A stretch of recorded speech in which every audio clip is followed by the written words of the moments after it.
O Senhor esteja convosco. Ele está no meio de nós. Proclamação do Evangelho de Jesus Cristo segundo Lucas. Glória a vós, Senhor. Naquele tempo, Jesus contou aos discípulos uma parábola para mostrar-lhes a necessidade de rezar sempre e nunca desistir, dizendo: numa cidade havia um juiz que não temia a Deus e não respeitava homem algum. Na mesma cidade havia uma viúva que vinha à procura do juiz pedindo: faze-me justiça contra o meu adversário.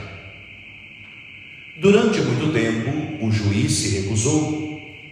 Por fim ele pensou: eu não temo a Deus e não respeito homem algum, mas esta viúva já me está aborrecendo. Vou fazer-lhe justiça para que ela não venha a agredir-me. E o Senhor acrescentou: escutai o que diz este juiz injusto. E Deus não fará justiça aos seus escolhidos, que dia e noite gritam por ele?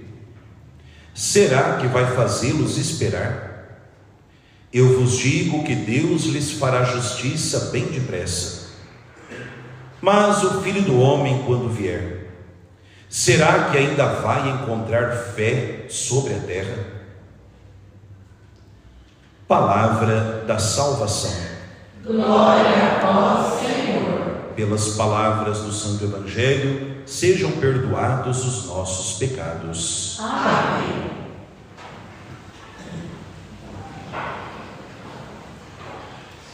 Jesus contou uma parábola para mostrar a necessidade de rezar sempre e nunca desistir. Amados irmãos e irmãs presentes nessa capela de Nossa Senhora das Graças, em especial irmã Lígia, da congregação dos Carmelitas Mensageiros do Espírito Santo que nos visita, você também que diariamente medita conosco a palavra de Deus através do nosso canal no YouTube, o Meditando a Palavra. Hoje, 29º domingo do tempo comum, dia 19 de outubro, a Igreja nos convida a celebrar e a viver o Dia Mundial das Missões e da obra da Santa Infância Missionária.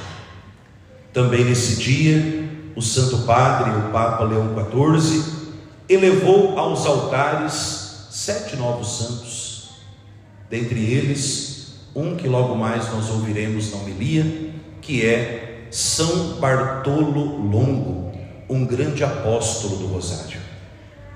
E justamente neste dia missionário, nesse mês dedicado às missões e ao Santo Rosário, neste dia em que o Papa eleva aos altares 7 irmãos nossos da fé, a palavra de Deus vem ao nosso encontro para nos falar de algo que nós não podemos tratar como segundo plano. Pelo contrário, a primeira obra missionária é justamente a oração. Haja vista a Igreja tenha declarado padroeiros da missão e da oração os mesmos santos, São Francisco Xavier e Santa Teresinha do Menino Jesus. Ambos são padroeiros da obra missionária e do apostolado da oração, para nos dizer que a verdadeira oração cristã é aquela que desabrocha no anúncio da palavra de Deus. E Jesus, ele vai nos dizer hoje desta necessidade, e guardem bem essa palavra, a necessidade da vida de oração na vida de um cristão. Lembremos bem daquele encontro de Jesus com Santa Marta e Santa Maria em Betânia, quando Jesus vai olhar para Santa Marta e dizer: cuidado, Marta, muitas coisas na vida são importantes e é preciso cuidar delas, mas dentre tudo que é importante, existe uma coisa que é necessária, e o necessário é cultivar a vida de oração. Porque sem vida de oração o que é importante cai por terra. Sem vida de oração, a nossa vida vai virando uma bagunça e nós vamos colocando no mesmo nível coisas que não podem ser niveladas. Pensemos aí na vida de uma família. Quando se falta vida de oração numa casa, entre marido, mulher e os filhos, a convivência com a família, o jogo de futebol, o boteco na esquina, a conversa com os vizinhos, são colocados tudo no mesmo nível, onde você não leva a sério a sua vida familiar, justamente porque te faltou o necessário. É a oração que vai colocar ordem na desordem da nossa vida. É a oração que vai me ensinar a colocar prioridade abaixo de Deus, porque Ele sempre foi, sempre é e sempre será a prioridade por excelência da nossa vida. E Jesus dirá: é preciso recuperar a consciência da necessidade de rezar sempre e sem desanimar. Não é rezar uma vez por semana quando a gente vem à missa aos domingos, não é rezar uma vez por ano quando a gente vai em romaria para Aparecida, é todo dia.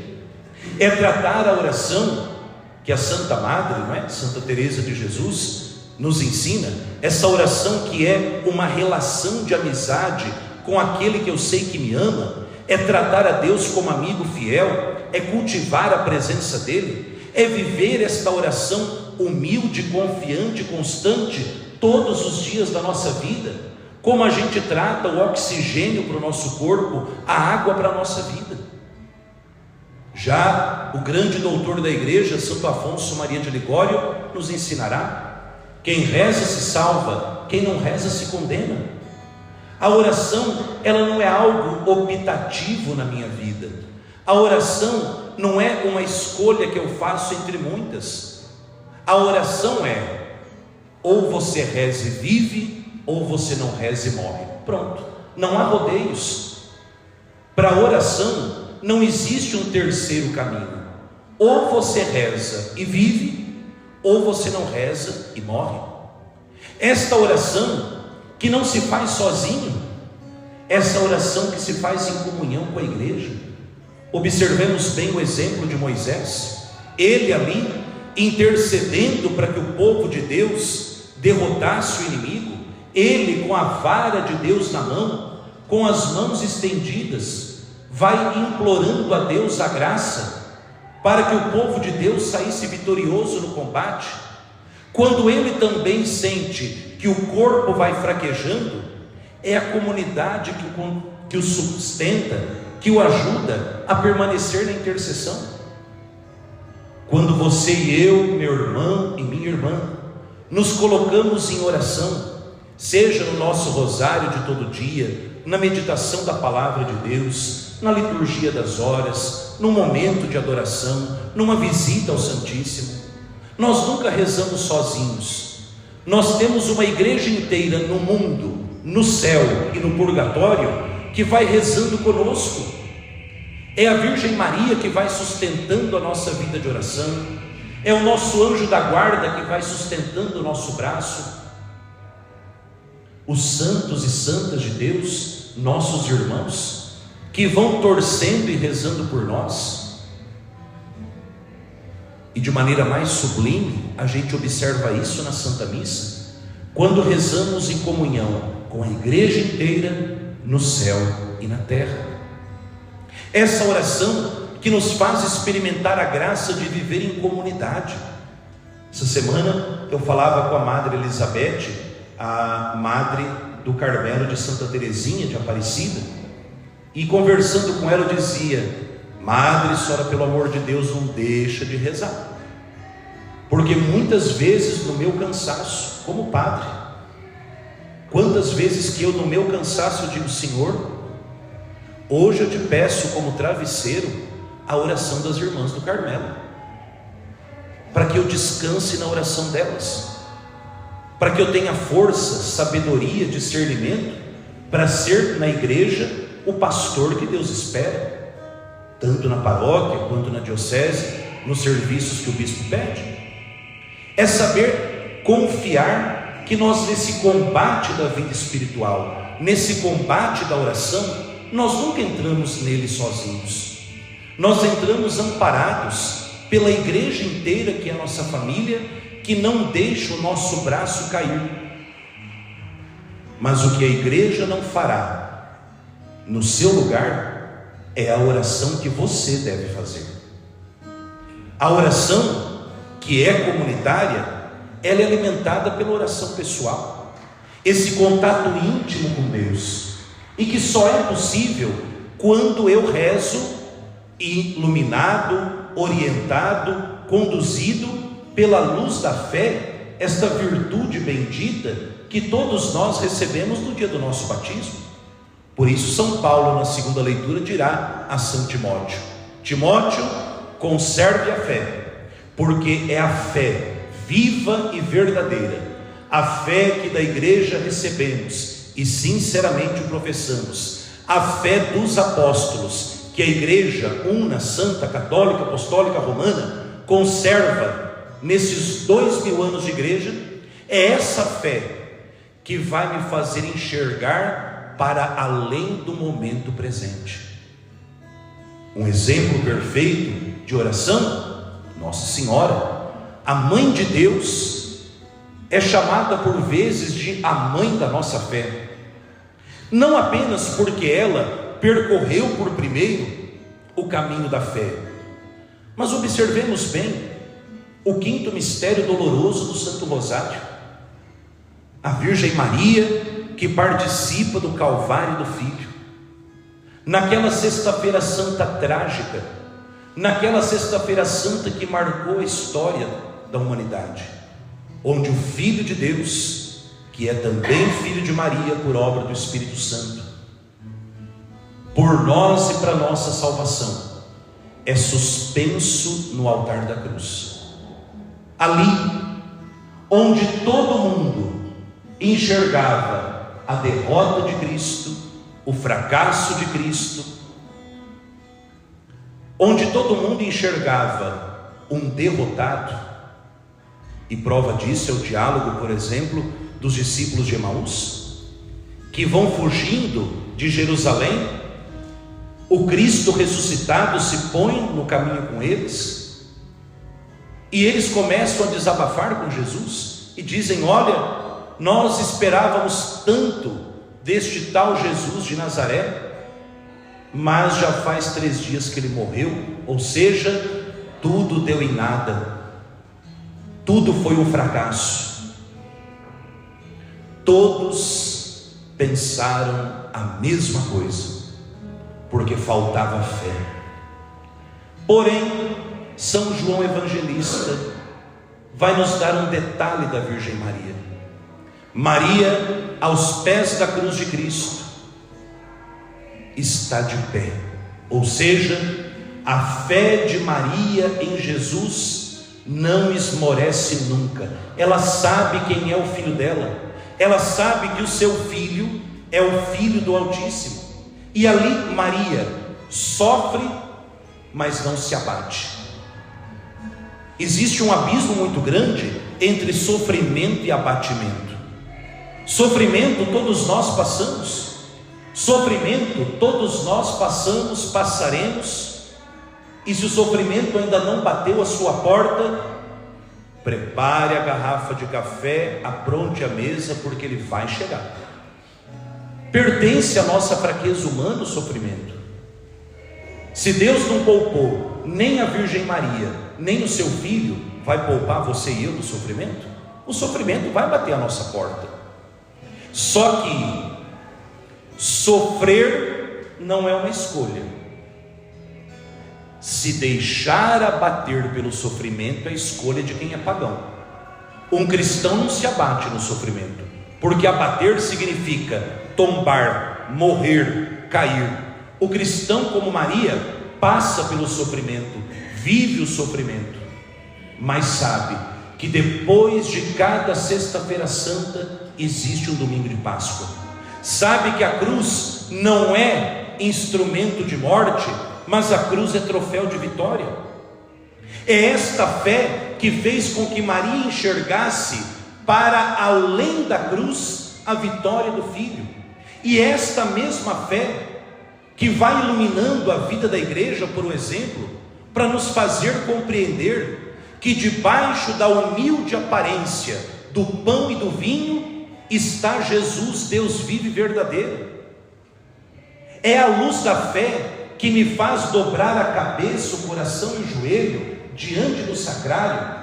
É a luz da fé que vai me dizer que ali, naquela caixinha iluminada, não existe apenas um pedaço de pão, mas debaixo da aparência do pão está o Filho de Deus e Filho de Maria, o vencedor do pecado, do mal e da morte.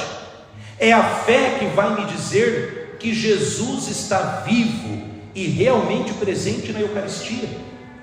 Esta fé que vai nos fazer desabrochar a flor da esperança. Por que é que você não desanima da vida? Perguntaram uma vez ao cardeal Suenes, e o cardeal disse: eu não desanimo, porque eu creio no Espírito Santo. Eu não desanimo porque eu tenho fé. É essa fé que nós temos e recebemos no dia do nosso batismo, e que nós precisamos cultivar essa fé, através da palavra de Deus, dos sacramentos, sobretudo a Eucaristia e a confissão, através de uma vida de adoração profunda, de uma devoção a Nossa Senhora firme, segura. Porque muitas vezes, meus irmãos e minhas irmãs, digo isso sem medo de estar falando besteira, muitas vezes os demônios acreditam mais na presença de Cristo na Eucaristia do que certos católicos. E dou a vocês prova disso terrível. Por um exemplo, quantas vezes vocês já viram na internet, na televisão, que esse povo satanista, esse povo dessas religiões esquisitas, invadem igrejas, destroem sacrários, não para pegar os R$2 da coleta da missa, mas para roubar a hóstia consagrada. Quantos desses vão se infiltrando nas filas de comunhão para roubar hóstia consagrada? Por quê? Porque o diabo sabe que a hóstia consagrada é Jesus vivo e verdadeiro. Vocês já viram alguma notícia de grupo de satanista invadir culto evangélico para roubar pão da Santa Ceia? É claro que o diabo não vai atormentar ali, o diabo não quer pão. Se ele quisesse só pão, ele roubava a padaria. O diabo sabe que numa Santa Ceia protestante não é a presença viva de Jesus, mas na Santa Missa, que a igreja celebra há 2000 anos ininterruptamente, debaixo da aparência do pão está Cristo. E nós, será que nós temos essa fé na presença viva e real de Jesus na Eucaristia? Como é que nós cultivamos o nosso amor pelo Cristo Eucarístico? Como é que a nossa vida de oração é alimentada pela Eucaristia, diária se possível, ou pelo menos aos domingos e dias santos?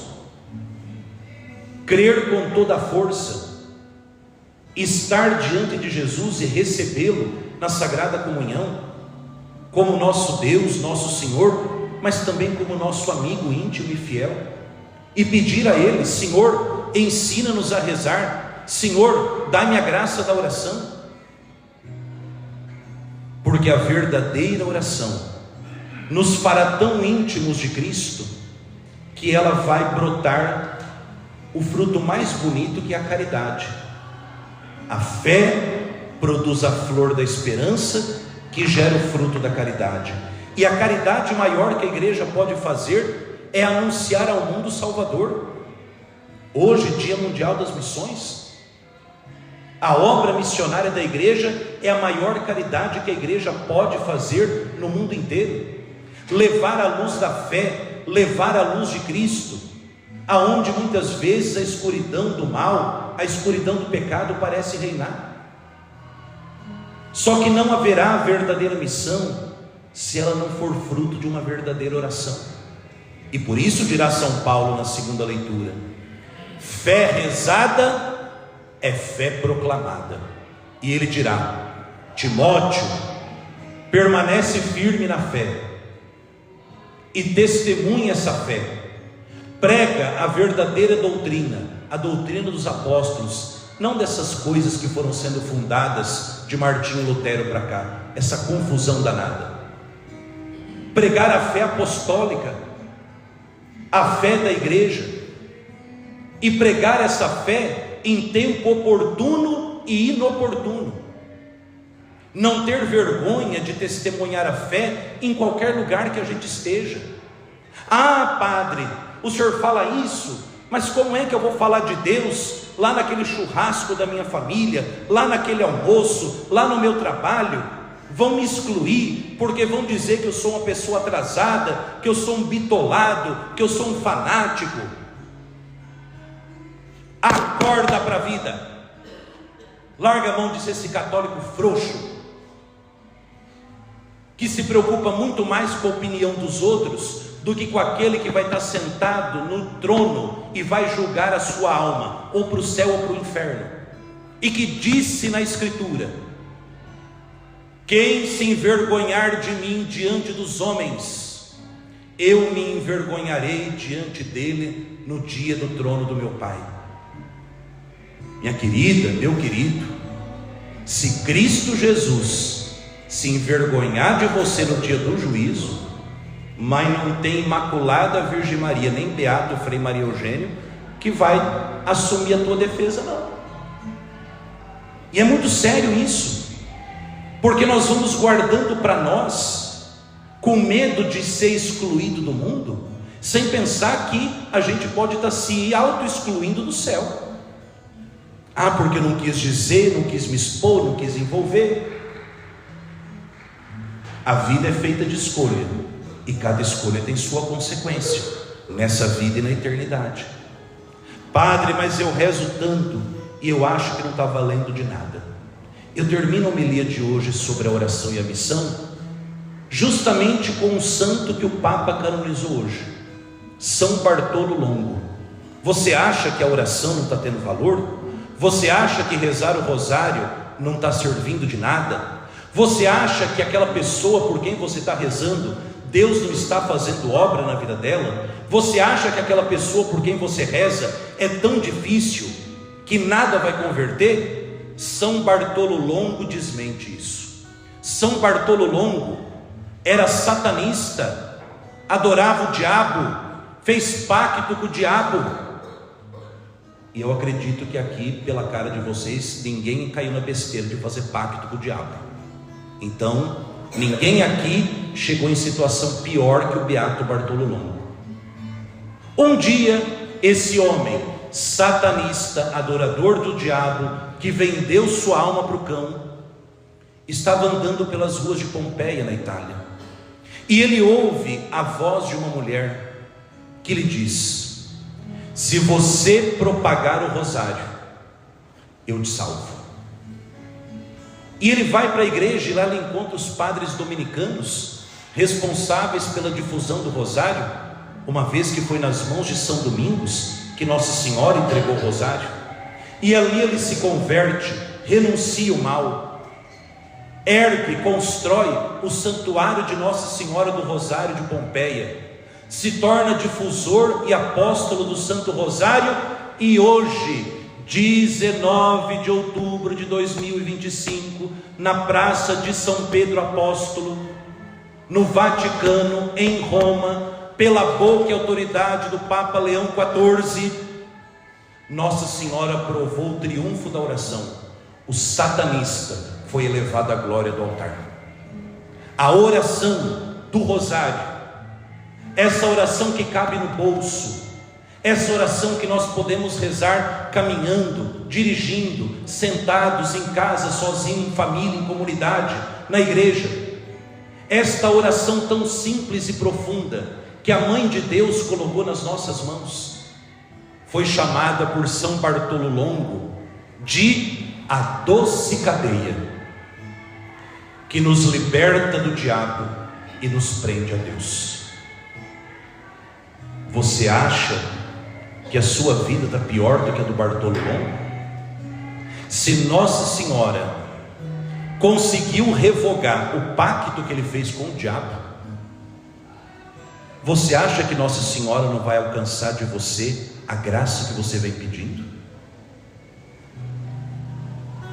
Peça na confiança de filho, porque o Pai deseja te atender.